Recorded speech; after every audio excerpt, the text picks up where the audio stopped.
Жол жүру ережесін бұзғандардың саны қанша? Мал ұрысы жедел профилактикалық іс-шарасы қалай өтуде? Төленбеген айыппұлы бар жүргізушіге қандай жаза қолданылды?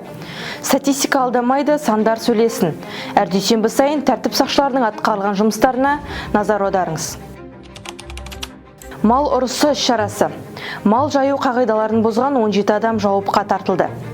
11 мен 31 наурыз күндері аралығында мал ұрлығын алдын алуға, оларды жасауға қатысы бар адамдарды анықтап ұстауға және қылмыстық жауапкершілікке тартуға бағытталған республика көлемінде мал ұрысы жедел профилактикалық іс-шарасы өткізілуде. Шара аясында қала аумағында мал және ет өнімдерін тасымалдайтын 15 автокөлік және ет өнімдерін сататын 30 орын, 28 шаруа қожалықтары тексерілді.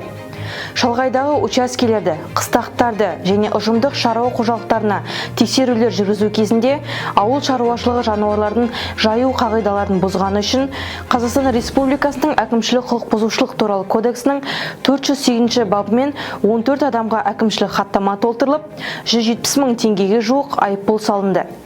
Ал Қазақстан Республикасының ветеринария саласындағы заңнамасын бұзған 3 адамға әкімшілік хаттама толтырылып, 120 мың теңгеге жуық айыппұл салынды. Бұл бағыттағы жұмыстар жалғасады. Жылдамдық акциясы. 3 күнде 1000-нан астам жол жүру ережесін бұзу дерегі анықталды.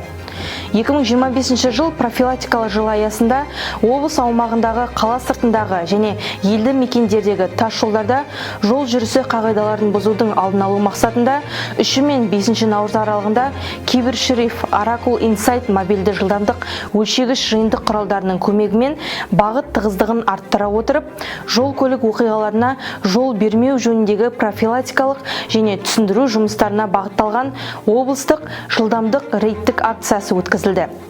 Акцияның қорытындысы бойынша жол жүру ережелерінің өрескел бұзуының 1086 дерегі анықталды.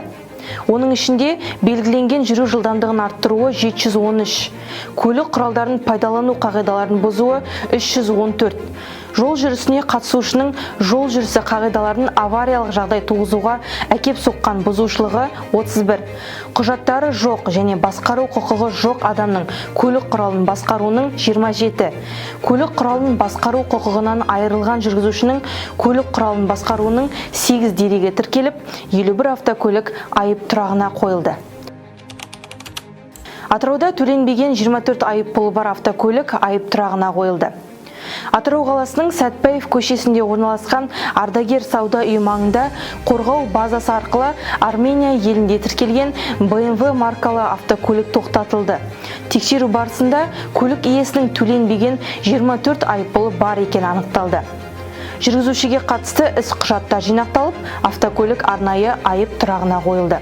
Осы ретте Атырау қаласының тұрғындары мен қонақтарына жол қозғалысы ережелерін қатаң сақтап, айыппұлдарды уақытылы төлеу қажеттігі ескертіледі.